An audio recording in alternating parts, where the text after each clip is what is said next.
In the mayhem that is India, it's easy to lose your way. And once lost, many never find their way back home.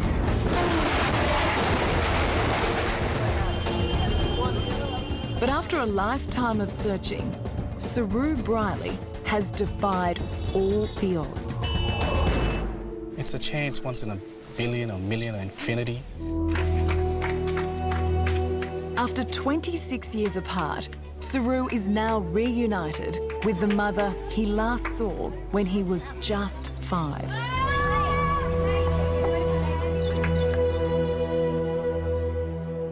It was just such a long time since she held me, and that was just so comforting.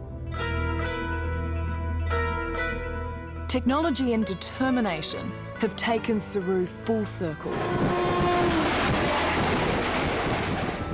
From a dirt-poor childhood in India to growing up in idyllic Tasmania. And look where you ended up. Yeah. The furthest place from India that I know. His journey had a beginning he could barely remember.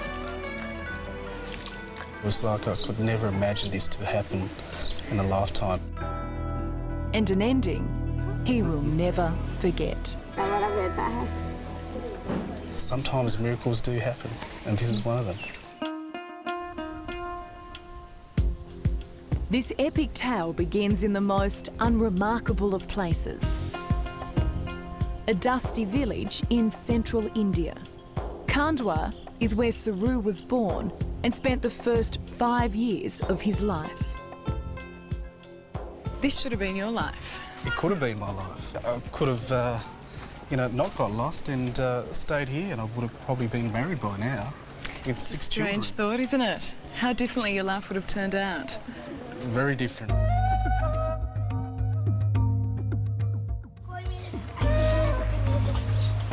Saroo was born into one of the poorest families in town. His mother, Fatima, had been deserted by her husband. And she struggled just to keep Saroo, his sister, and 2 brothers alive. I could see at times when she sat down in the room, in the dark room where I grew up, and just crying, thinking, what am I going to do? How am I going to feed my children? It's a memory that I can't ever forget. Saroo's eldest brother, Guru, was his idol and the closest he had to a father. He always held my hand when I walked with him. I sort of, put my head up and looked up at him whilst we were walking, and it was just a big smile. It was almost like security and I'm safe and I'm with him.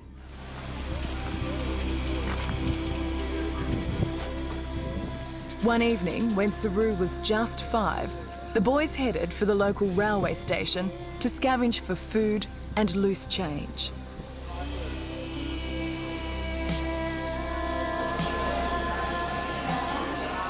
It was late and Saroo was tired, so Guru told him to rest on a bench, promising to return soon. It was the last Saroo would see of his brother. That's the last memory I've got of him. Is it a tough one? Yeah, it is a tough one.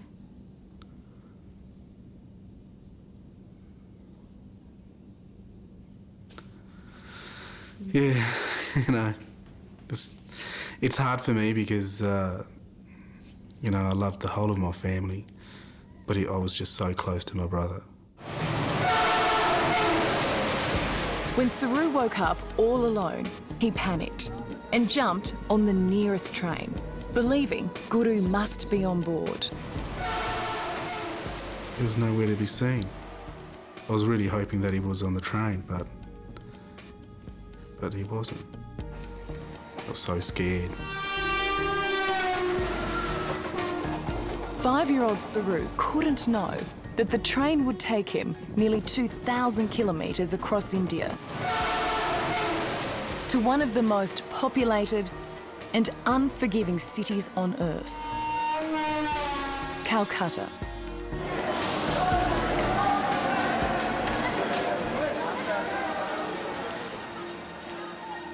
I was so little and everyone was shoving and pulling and I was just a tiny little boy, but I was just running up and down and asking for help. And there was no one who could help you? No one. I just cried and cried and called out to my brother, but you know, he was never there.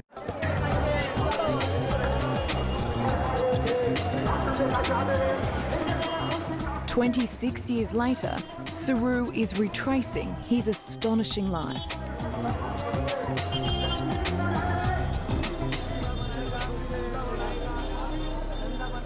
Life on the pitiless streets of Calcutta. Do you look around at all these little kids? They're dressed in rags, they're skinny, and see yourself? Yes, I do, but as I remember myself back then, I just had a little shorts and a top that had about 2 or 3 buttons, and that's it, and I was just grimy and dirty as. Every day was a matter of life and death for little Saroo. Twice, he almost drowned while washing in the river. Rescued by strangers. He survived on scraps of stolen food, sleeping on the streets, and trying to avoid the teenage gangs who would beat him. Don't go somewhere where there's danger. Don't go somewhere where you think bad things going to happen. At 5 years of age, you had to rely on your instincts. Yes, I had to, yeah. You sort of lived a day at a time. Was there no hope? Back then, I didn't know what hope was. But ultimately, the thing that I wanted the most was to be with a family. Because I know that I'm not going to find my family again. Saroo would find a family of sorts in this tiny orphanage. Out of all of those children, do you remember Saroo? I do, because I spent a lot of time with them. Mrs. Saroj Sood, now in her 80s, was Saroo's saviour, one of thousands of lost children she has rescued from the streets of Calcutta. So nice to be walking along holding Mrs. Sood's hand again. Yes, well, it's just, 26 years ago, she was holding my hand Holding and, it. Tight, holding tight. and taking me to salvation. And thanks to Mrs. Sood, Saroo would get a chance at a new life. With a loving family in faraway Australia.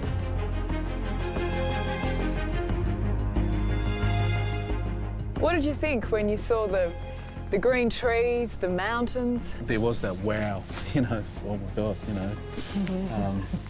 what is this place here? A brisk autumn day on Hobart's Derwent River with Saroo's parents, Sue and John Brierley. You live on this side, don't you, of the harbour? Yeah. A quarter of a century ago, they reached across the world to adopt the boy who became their son. And all he'd do is just pull the sheet down, have a look around, then he'd go back under again. And I thought, oh, far out, he must be absolutely petrified. Yes, there was a little mound in the bed. That is our new son. No, that is my second piece. Oh, is it? Saroo was now Australian, with 2 parents who cherished him and his brother Mantosh, who was also adopted from India. Saroo excelled at sports, at school, and had lots of friends. But there was still a lost Indian boy inside, whose memory was scattered with unforgettable images of another family, another mother. When was that moment in your life when you decided, I need to know what happened to them. I need to know where I grew up? Well, it was always within me. And, you know, when I go to sleep, I'd just project to my mother and sister that I'm still alive, I'm still here. And there will be a day, you know, hoping that we will be together again. And that hope would have withered and died if not for the arrival of a new technology that offered Saroo an intricate view of India from his home in Hobart, Google Earth. One of my friends said, oh, you should have a look at this, it's Google Earth, it's amazing. But then I just thought, well, I've got such a bank of images and memories. Perhaps I could use this new technology and just at least try it. But he'd set himself an almost impossible task. Saroo was looking for a one-room hut in a country spanning 3 million square kilometres. And when you look at India, it's so massive, that's impossible. This is the 7th largest country in the world, and you don't even know the name of the town you're from. No. It's madness. It is. Total madness. It is, but I was looking for a specific image. And it's like that image is like a small puzzle. Putting, you know, 2,000, 5,000 picture puzzle together, one of those little puzzle pieces is where you're from. Coming up, I think I was just obsessed. Saroo's relentless quest. When I picked this railway line, I thought I'd just have a go at it. The agony. You thought all this searching had come to nothing. Yeah. The ecstasy. And the incredible reunion. He's your son. Take good care of him. That's next on 60 Minutes. In the swirling mass of humanity that is India, a nation of 1.2 billion people and countless towns, Saroo Brierley is looking for one tiny house in a nondescript village, searching for his Indian family. And to do it, he's using Google Earth.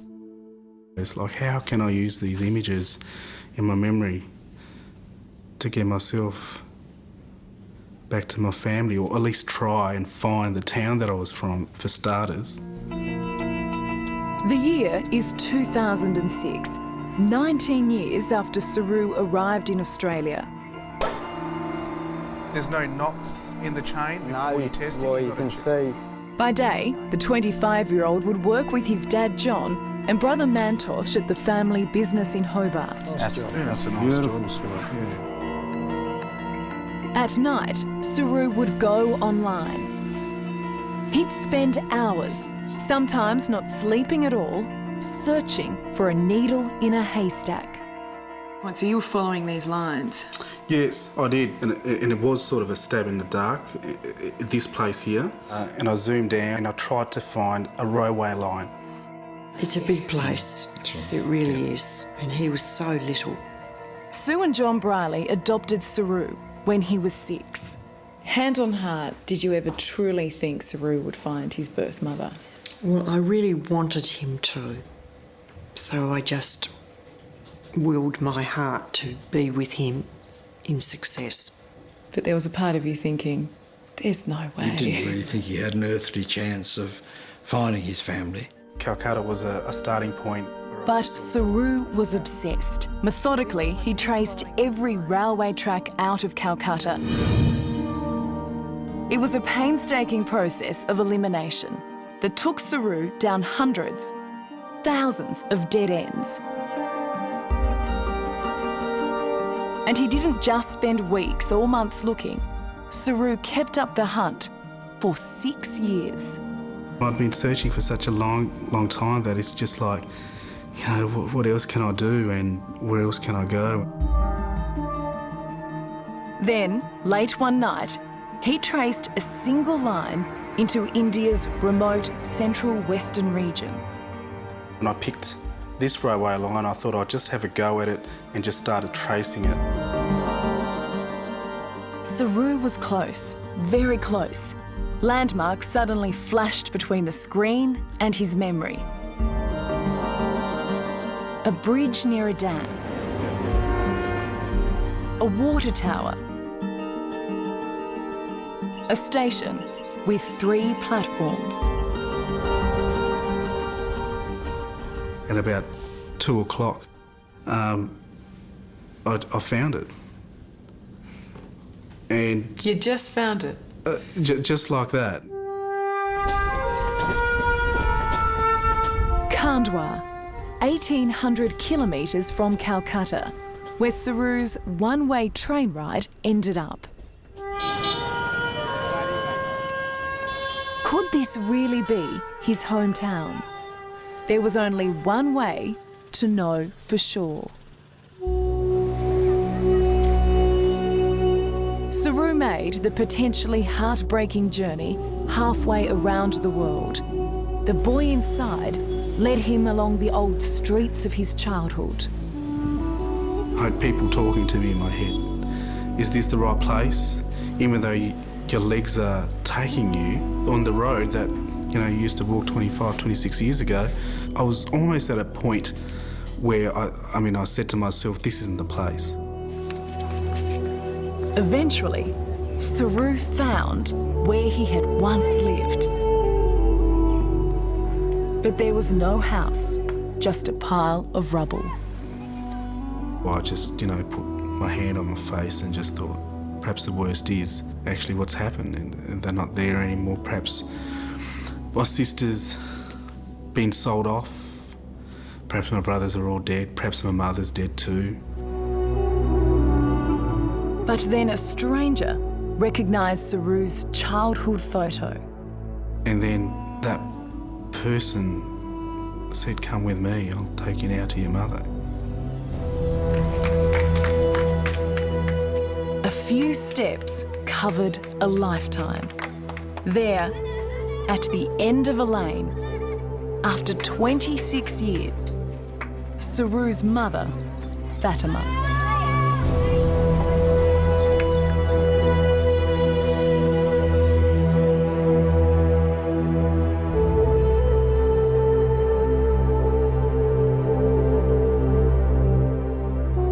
You'd found her. It was such a shock. You'd really found her.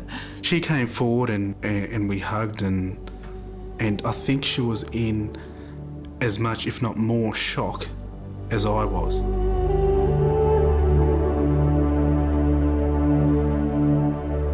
What was that moment like when she first touched you? It was just so comforting. It was just such a long time since, she held me, and for her it was just, I saw you once and you disappeared and now you've returned like a ghost. How could this ever happen?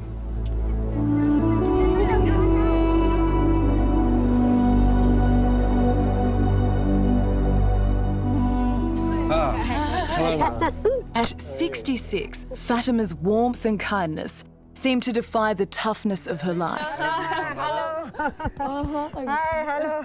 Much of it spent in hard labour, carrying bricks on construction sites. You never gave up hope that he was alive. I knew it in my heart. In fact, my children always told me to leave this neighborhood and move. But I said, how can I ever go away? When my son comes back, this is where he'll have to find me. You can never underestimate a mother's love, can you? It's so powerful. And having her next to me is just great. It's the best. Fatima, when Saroo didn't come home all those years ago, what did you think? It was devastating. I wish the earth would just open up and swallow me. I missed my son. I was like a mad woman. But the joy of reunion is tempered by the heartbreak of loss. Finally, Saroo learns why his older brother Guru never came back for him that day. Police had discovered his body near the railway line, mangled from the impact of a train. How did you take that news when you heard that Guru had died that day?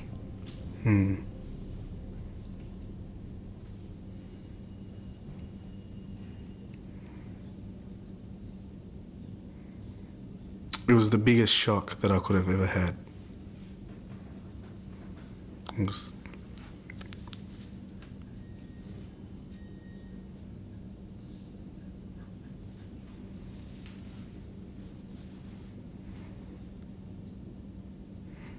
I sort of found it hard to believe, really. You know, sometimes I think, was it my fault?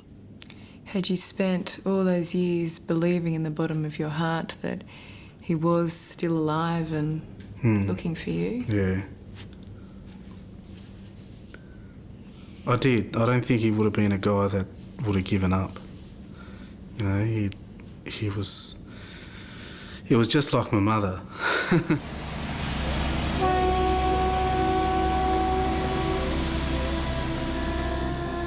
For all the sadness, there is so much to celebrate. Saroo is reunited with his surviving brother Kalu and his family. Kalu, nice to meet you. Your big brother. This is my eldest brother. And his younger sister, Shakila. Sister here. Ah, Hello. Last time you saw each other, you were 2 years old.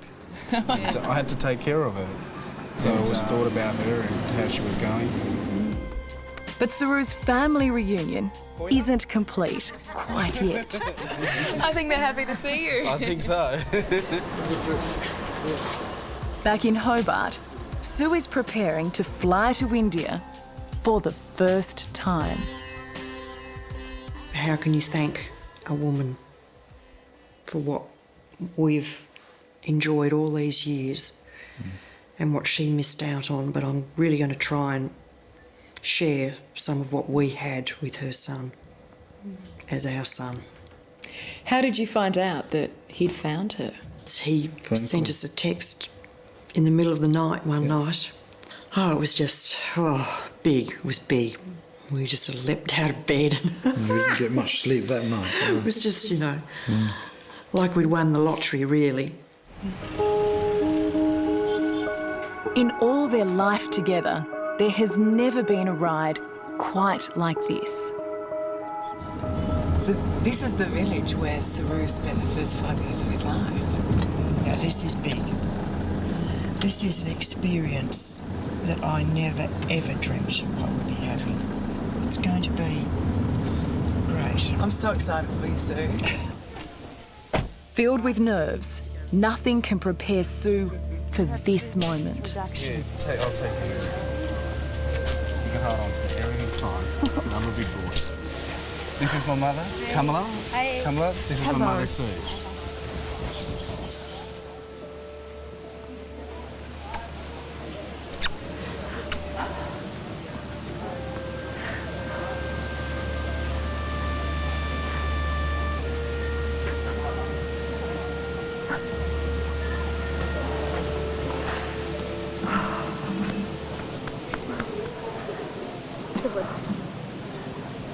बस करो बस नहीं रोते तुम्हारा बेटा है इतना बड़ा ये देखो इतना बड़ा बेटा है मेरा जिगर के टुकड़े को बहुत परेशान He's your son. Take good care of him. Fatima had always hoped that somehow, somewhere, Saroo was being cared for, even loved.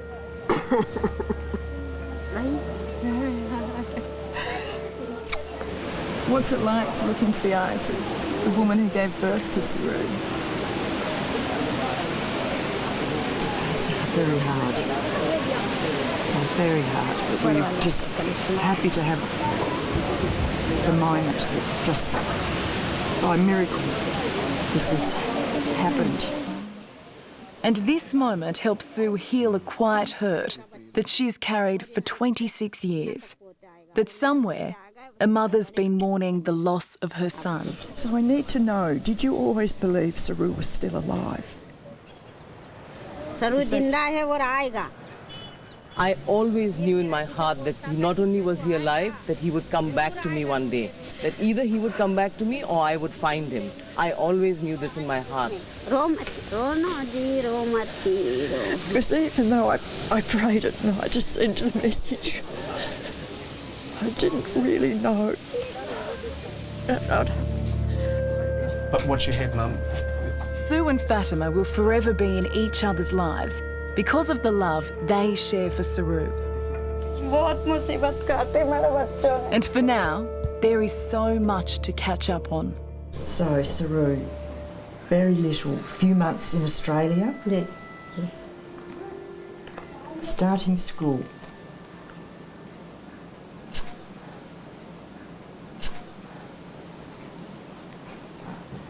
A graduation, finishing secondary school. Very good.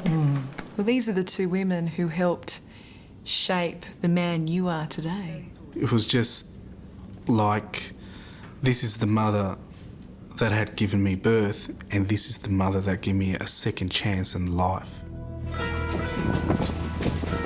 For Saroo, it has been a long way home.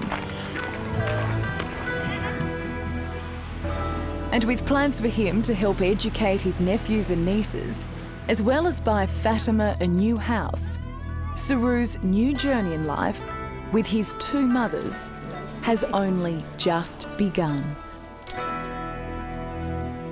Do you see yourself as an incredibly lucky person? You know, I couldn't be any more happier than what I am today, and I couldn't be wishing for anything else. What I have now is what I wanted for a long time, and that's it for me. Hello, I'm Allison Langdon. Thanks for watching. To keep up with the latest from 60 Minutes Australia, make sure you subscribe to our channel. You can also download the 9Now app for full episodes and other exclusive 60 Minutes content.